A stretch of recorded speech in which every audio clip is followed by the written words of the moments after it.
Well, hello again, everyone. John Johnson here with Just a Thought.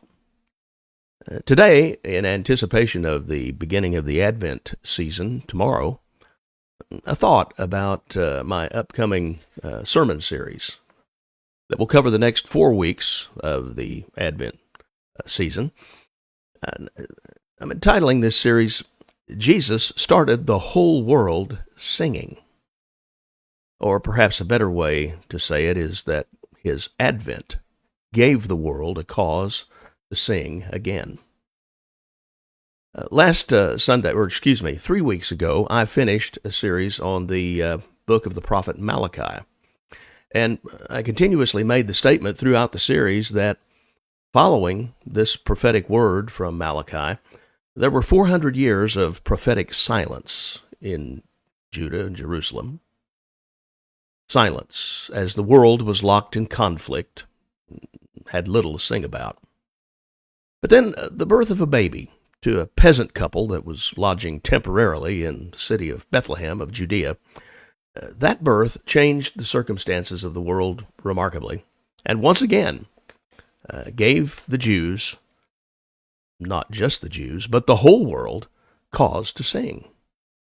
The season of Advent, culminating with the celebration of Christmas, is a time filled with the music of the season. Many have been listening to Christmas music since October, and it's available everywhere. You can stream it, you can play it through your CD player if you still have one of those. But regardless, the celebration of Christmas is a time filled with the music of the season. And many love to play those songs. In fact, I talked to one lady who said, when I asked her when she started listening to Christmas music, she said, when did I ever stop?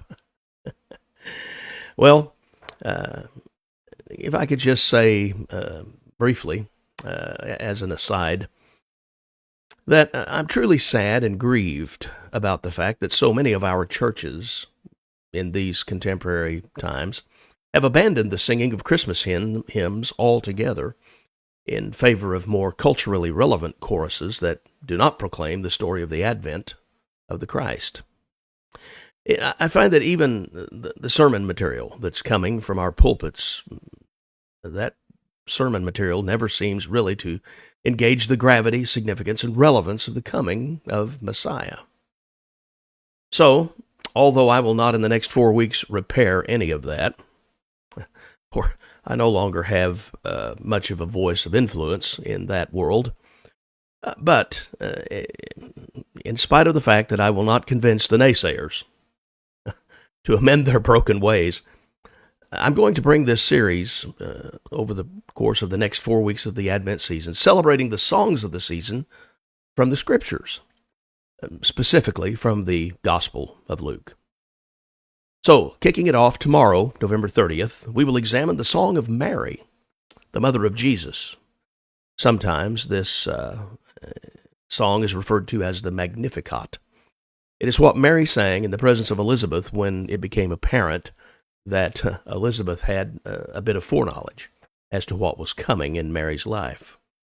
Then on December 7th, we'll look at the Song of Zechariah, the father of John the Baptist, the forerunner of the Messiah.